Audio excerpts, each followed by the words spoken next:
Guys, you haven't been working hard because it's the new year and you've been on break. But regardless, it's time for a coffee break. Oh. Big New Year! He's still got the extension going. Welcome back, everyone. We just had probably a little wrap-up episode. We might not have listened to it, but if you haven't, go back. That was the 2026 predictions. And I think we're going to move from predictions to this is like your New Year resolution pep talk. This is like your pep talk where we want to talk about everyone in the coffee industry and just give you that little bit of inspiration to go and take that next step to accomplish whatever it is that you want to accomplish this year. Yeah. Look, it's such an interesting time of the year. Some cafes, some coffee businesses are super busy around this time of the year. It's like the busiest time of the year. And others are, let's take a moment. Let's take a break. Depending on where you are in the world, you might be enjoying a little bit of a snowy, fresh, cold winter holiday season at the moment, or holiday New Year.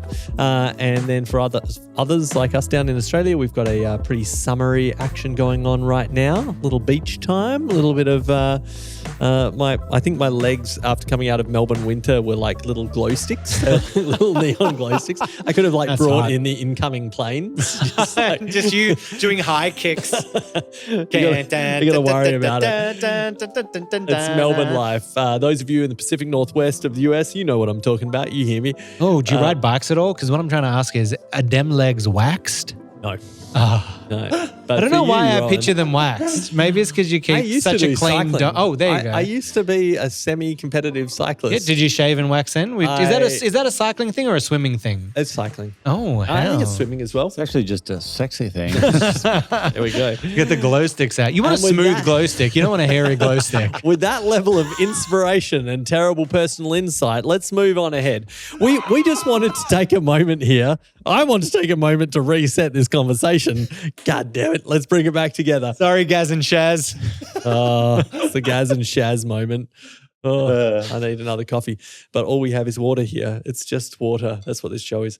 But we wanted to take this opportunity in the coffee break just to have a chat about where you could go in this coming 12 months, right? We all have goals and aspirations, but sometimes it's a bit hard to pull clarity out for yourself and have a bit of direction, right? Oh, especially in the coffee industry, man. You're so overworked, asking to get 5 minutes of a cafe owner's time or a roaster's time. It's just when am I meant to be getting this time to see you? So I can imagine how hard it would be for anyone in the coffee industry to actually take a moment, assess where they're at and inspire themselves. And that's why, man, the best thing about a holiday when you take some time off is it gives you so much time to reflect for where you are in your job, where you are in the industry, where you want to be going. And the key when you come back from the holiday is to write it all down and don't forget it, because you can quickly fall back into the same cycle of just churning and burning.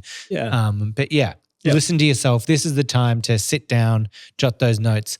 We should just have a chat about every kind of aspect of the coffee industry, right? I guess start at the main ones, a cafe owner kind of thing. Yeah. I mean, this can be a pretty important time of the year for a cafe owner. So if you're super busy and you're listening to this, thank you for listening. But also maybe just bookmark this episode to kick you back into gear when you have a little bit more headspace. Yep. But yeah, look, if you're a cafe owner, you're running a business, we know what it's like. There's always things to do, always fires to put out. It's important to make some time to sit down and do some year planning ahead, and even just to take a good moment to reflect on what's happened in the past year. So I guess if you're looking back at the performance of a cafe, what would you say are some of the key things that a cafe owner might want to kind of reflect on and double check to see?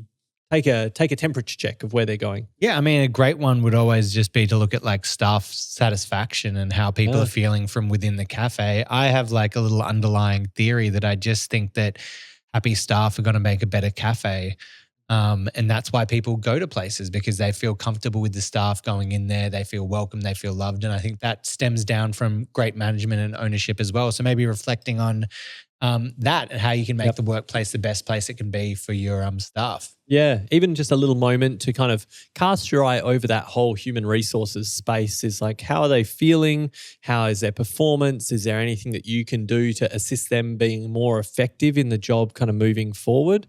Is there any structure or systems that you need to put into place to bring new people on board, like all of that onboarding of staff, that once the new year hits, you know that in the next 12 months, you're probably going to have some staff turnover.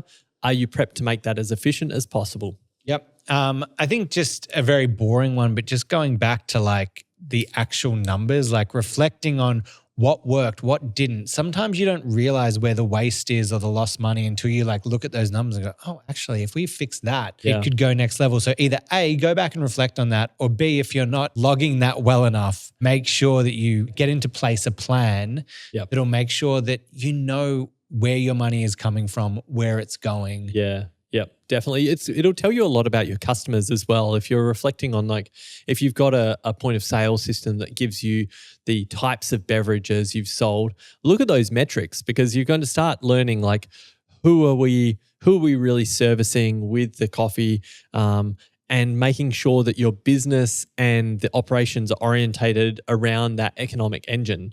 You know, it's great to have some really niche products out there. It's always good to have it in the mix, but just make sure you know where is that money actually coming from so you can kind of make that as efficient as possible. Yeah, think about where you want to go. Think about conversation with your suppliers, with your roasters. That's a great point. Give them a call, have a chat. What's happening? What have I missed out on? Is there anything that is kind of taking off that you could recommend? Like, as we said, maybe it's that time to put something a little more, a signature drink that's more, you know, just a certain processing of coffee maybe that kind of like introduces something new, and give it a try and see what kind of sticks for you. I think looking back at some of our great guests from 2025 is a lot of them had a clear goal and a clear vision, but they were all ready to be flexible and to move where was needed. You look at people like the boys at Good Measure, who started like the whole vision of like a cocktail bar, but also a cafe, and we wanted to blend that. Their history was in making cocktails. They released the Mont Blanc. It goes absolutely Mont Blancers. And gold. They adapted and they saw where the value was, and they adapted. They created different ways to batch, you know, the coffee to be able to have it on tap, to go really quickly with all of it, to up efficiency, to get more of them sold out the door. You look at Lohas Beans, who we had on a couple of weeks ago, who started as, was it like an organic certified or like organic certified coffee was their whole thing as exporting. And then, you know, they started going into this processing stuff. And now it feels like their whole business trajectory is down this like processing idea and working with some of the best producers of coffee in the world. Yeah. I mean, it's that overused term of pivoting, right? Yeah. But it's really just saying, don't get stuck in the mud of what you've always been doing. Look at what works and where the efficiencies are to be gained. And I guess on that same tone is looking at once you've assessed the numbers and looked at the business performance, where could you invest to gain either greater efficiency or profitability with something? And this might be a good opportunity to relook at the equipment that you have in your cafe. There's been huge amounts of innovation, and as Rohan mentioned in our predictions episode, that likely coming up further innovative releases by commercial espresso equipment, commercial coffee equipment in this coming year.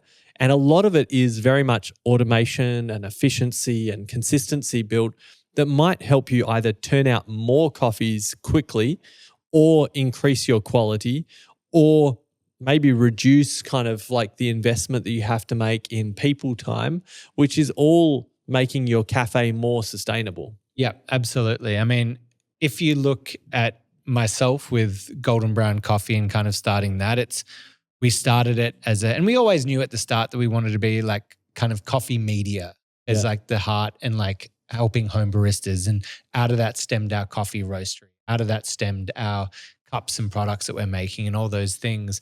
But we didn't realize the boom that would happen from the coffee media side of things, being that. And then from that, the people that would be knocking on our door being like, we love what you do, how can we do that? To then starting Pizza Shop Media. And now is an exciting thing. We've just taken a lease on another building down the road that will be opening up, expanding with more people. Studio. Full studio here, full production in this space. Amazing. Running the podcast and partnering with that, it's just been about like pivoting and understanding where the demand is and understanding where we're needed. And to that point, I would say don't get lost with your vision of just pivoting because you think that's the thing. You still want to have that vision, but it just means don't be steadfast and locked into something and be able to adapt. Exactly. And I guess the last point for a cafe owner is that now is also a good opportunity to, once you've taken stock of what's happening currently in your operations, think about where do you want to go.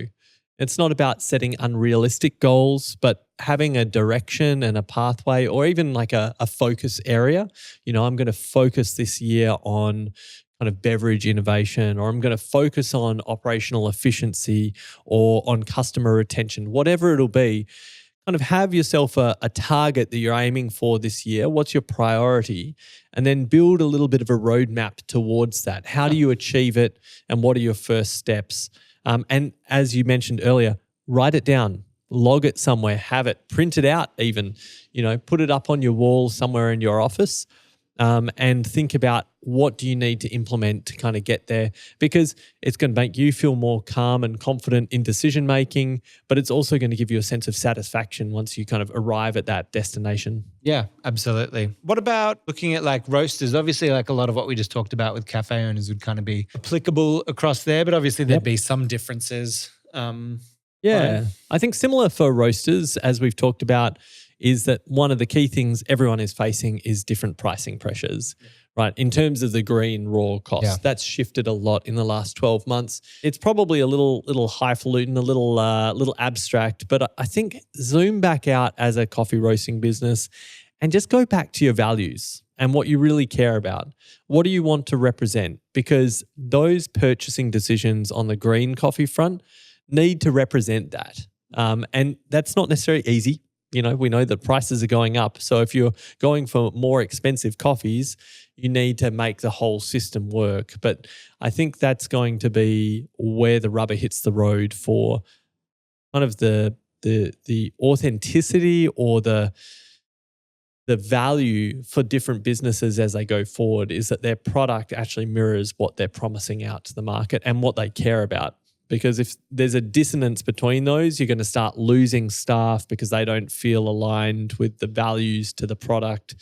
You're going to start losing customers for the same reason. And you had the prediction on the last episode that there's going to be a splintering and a segmentation of the market. So as a roaster, as someone who's providing coffee, be aware of that and know that there are different markets that are going to be, emerging that you can be a part of, that you can go to. Is it trying to tap into more of that home market? Is it trying to tap into that deeper specialty market? Like, where are you kind of going to fit? Mm-hmm. Where can you kind of like dip your toe into that? Some of the best roasteries from the home market have the home coffee machines sitting in their roastery because they're testing all of their beans on those machines to make sure that, hey, maybe it tastes good on my $26,000 La Marzocco, but what does it taste like coming out of a, $300 Breville Bambino? Yeah, for sure. Yeah, there's definitely different areas you can carve out your differentiation. Just think about where that might be, and then make sure that your product, as you said, will perform in those spaces, but the product aligns with your messaging and with your brand identity and with kind of the customer service experiences that people have, so that you're saying, okay, this is what we're about, and that everything aligns, and you've got to start building momentum towards that. I think another thing for coffee roasters is to look at some different long-term supply relationships. We kind of touched on this with Peter Roberts from Emory University as well. Just talking about, if you're in the specialty coffee market, the pricing and the purchasing model for specialty green coffee has so long been dominated by the C market, and it will still be influenced by this for a long time. But you can start making moves towards business relationships with exporters or producer groups that are more long-term and are more open and kind of shared collaborative kind of agreements. They obviously need to financially make sense for everyone, but continuity of supply, continuity of buyers, reliable pricing is something that everyone in the supply chain wants. So start having a think about how you could explore those kinds of relationships. And it might just be with one small lot, with one particular exporter, but what's your next kind of pathway there that aligns both your buying principles and values with some good security and risk management of your supply chain. Do we have any last roaster kind of tips or ideas? Yeah, but the one thing I was thinking about from our episode with Ann Cooper, Roasteress Coops, her idea of like the standards of roasting, about the knowledge, like who are you learning from? Where's it coming? There are just books out there and that becomes like a pinnacle of what people go off. I don't know if you're running a roastery, like is there that chance at the start of the year, whether it's you or your employees who are roasting, to go and do a program or go and get some different ideas or go to I don't know if there's a seminar, whatever it is, like just share some different ideas and kind of like take stock of where we are in 2026 with roasting, and, bring that back in and apply it to make your coffee better. Yeah, I think that's great advice. I mean, I think it's very easy with production facilities like roasters that you kind of get stuck in that mindset, like turning the beans brown, right? Yeah. Getting it done. And that's understandable. That's the core of it. But that professional development and keeping your staff inspired and kind of educated. Also great for staff morale. Like if you say to them, we're investing back into you to go and do this thing, to up your knowledge, it's a win-win and a give and take kind of situation there that I think really works well. And it doesn't have to be like a super expensive, super extensive thing. It can be just something like, there's a lot of online courses that can be kind of useful. There could be community events where people get to try out new equipment. You could contact a roasting equipment provider and say, hey, do you have a demo unit of a new model? Could we come and have a play? Just go and do a demo day. But there's like the Roast Summit events by Roast Magazine are around. There's obviously all of the World of Coffee events that are out there. They're great ways to network and expand their view. And probably that investment in those core people is going to come back into your business, both in morale, but also fresh ideas and new ways of innovating. And as the owner, don't be stubborn. You see too often in coffee, there are people who are like locked in a way of like, it's how it was done. It's what we do. This is the best. Coffee is ever evolving, ever changing, and it's a place to share ideas. Just be open. Yeah. Yep. Oh, great. What about our amazing friends, the baristas who are out there? Man, the baristas is like one of the most interesting ones, right? Yeah. Because you have this mix of people that want to be coffee professionals. You have people that are doing it as a part-time thing who maybe don't care and they make the coffee and go, or who do it as a part-time thing and they're like, I kind of love this thing. Like this is kind of, I'm really growing a love for it. And also being a barista, and I'm making an assumption here, not all of them are young, but there tends to be a direction of them being younger. There's a lot happening in your life. A lot of people are doing it with a uni on the line or a separate job that they're working in or another field. So it can be hard sometimes to take stock and look at it and be like, where do you want to be? So I think the first thing to ask yourself is, if you are in that coffee professional space or just something that you love, what do you want to accomplish this year as a barista? Yep. Write down those goals. Speak to your cafe owner about those goals. Put it in place, because I can tell you what, as someone who's been an employee and employer, you can't just go into the office and be like, I want to raise because of XYZ. What's a much better approach is to go in and go, I'm invested in this business. I want to accomplish this with you. These are the goals that I want to do. What can we set out KPIs together for how I can get to that next stage? And I'd like that, maybe there's a pay situation that's then agreed to. And it's like, great, if you can hit these KPIs and do these things, then that's how we take that next step. And not to say that not everyone deserves a raise if you're going in and saying, I want a raise, but it is much easier when you're setting the agenda with your business owner. You're taking the time to be like, this is how I want to develop myself, and this is how I can improve your business, and I'm also committing into it. That might be a managerial. That might be kind of the head of the coffee program.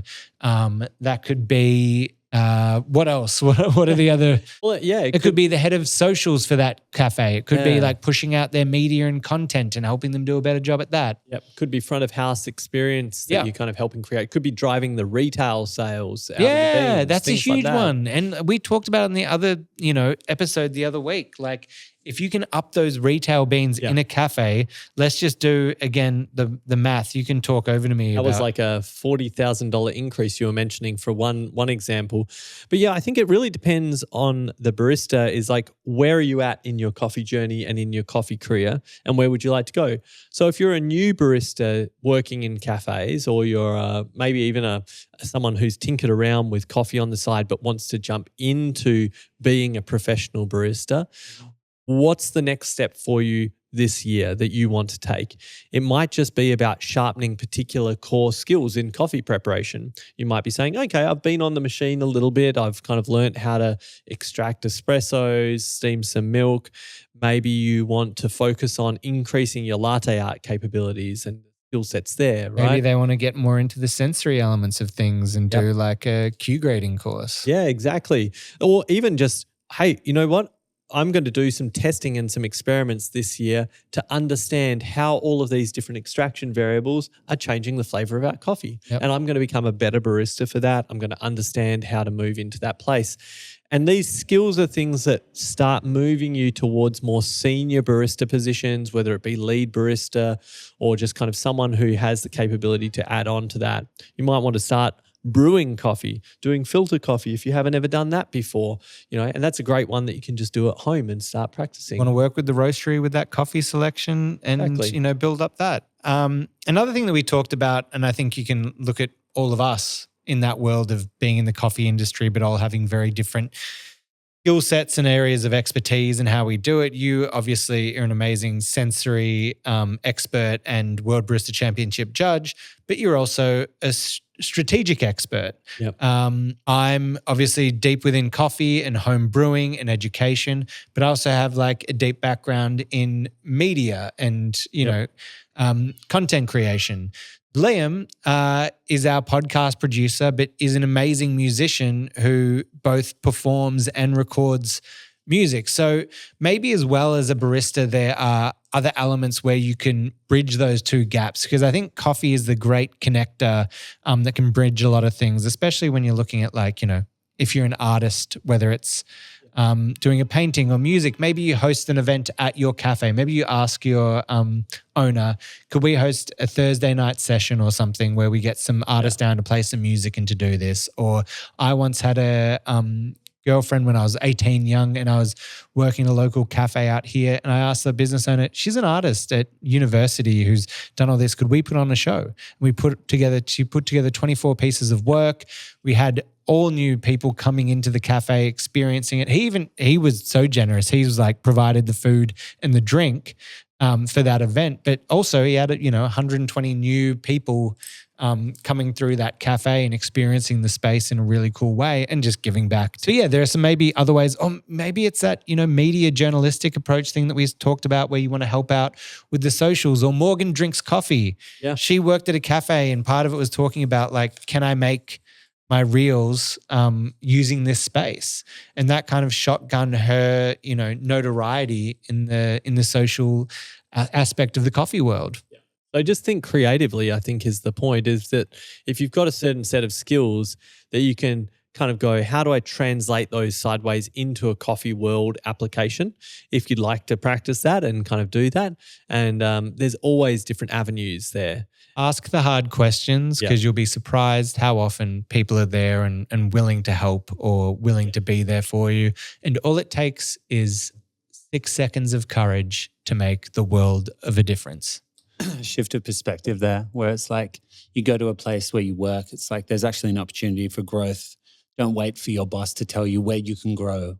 Like, come forward. Oh, they're getting slammed. They're under the pump. They're running out because you ran out of bread on a Saturday and they're going to the local bakery trying to get something to get back. They're not unfortunately, unless they've got everything buttoned down to a T, which is hard to do, they're probably not sitting up at night and thinking about your career path. Yeah. And I mean, I think as you pointed out earlier, as long as you're kind of considering how is this going to work into my current business, my place of work, Yeah. right? If you're kind of saying, I really want to learn how to taste, okay, what for? Why? How does that help? But, if you tie it back into, I want to learn how to taste espresso better, I would like some training on this so that I can make sure our quality is really controlled and the consistency goes up and all of these kinds of things.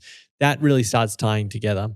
And I think we talked a little bit there about an kind of entry-level barista or if you're a newer barista.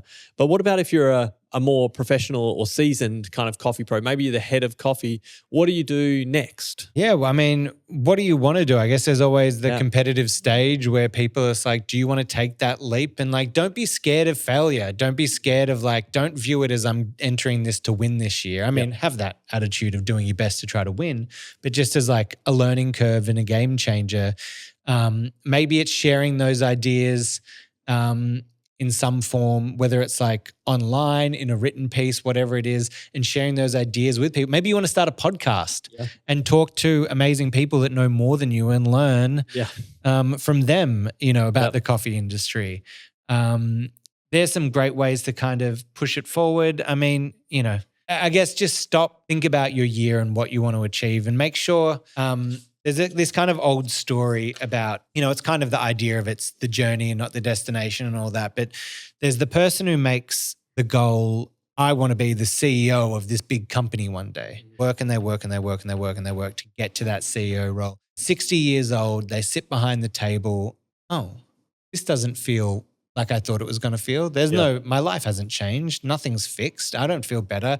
Make those little individual goals throughout the year that are achievable, that make you feel good, whether that's just entering that one competition and just being there and doing it. Whether it's making that transition to want to go and do that as a head barista, you want to go and roast and learn about that, or go and do your sensory training. Maybe it's going to Origin and having that. Like, think about what you want to accomplish and what are the steps you need to take to make it.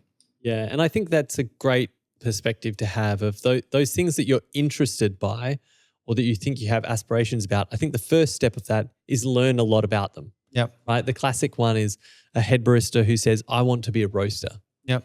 Okay, we'll go and learn what it means to be a coffee roaster. What does that mean? Is it there different types of roasters? If you're a shop roaster, if you're a production roaster, there's all kinds of different roasting kind of roles.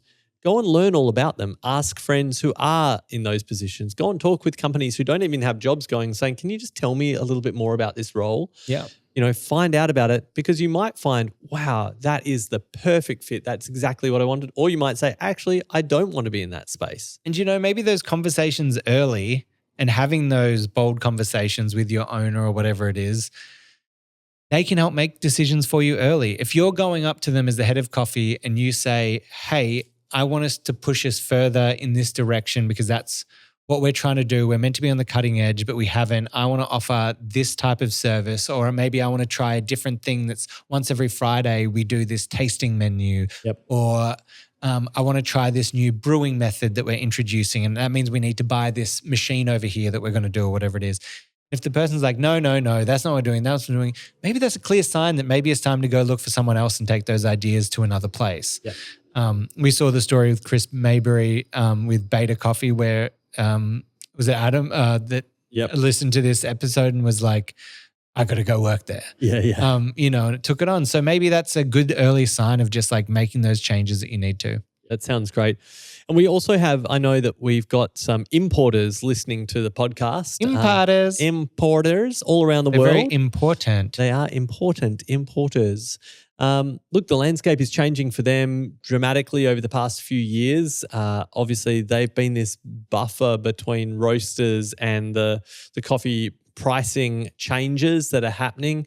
So it's been a stressful time for a lot of them, I'm sure. So I think, in the year coming ahead, it's a challenging one for them to navigate. But I guess there's kind of an interesting moment, I think, for a lot of coffee importers to consider what kind of relationship they're building with their roasters, what kinds of conversations do they want to be having, and how can they kind of gender that that type of conversation. So I'm kind of thinking, historically it's been very functional, like we'll go and get this coffee and just knock it out. But I think increasingly people are recognizing that some of the importers play such a valuable role in helping a roaster navigate, mitigate risk, get kind of great pricing, be a communication conduit to the exporters. They can also help you with your role. If you're a cafe and you're roaster and you're speaking to an importer, tell them your values.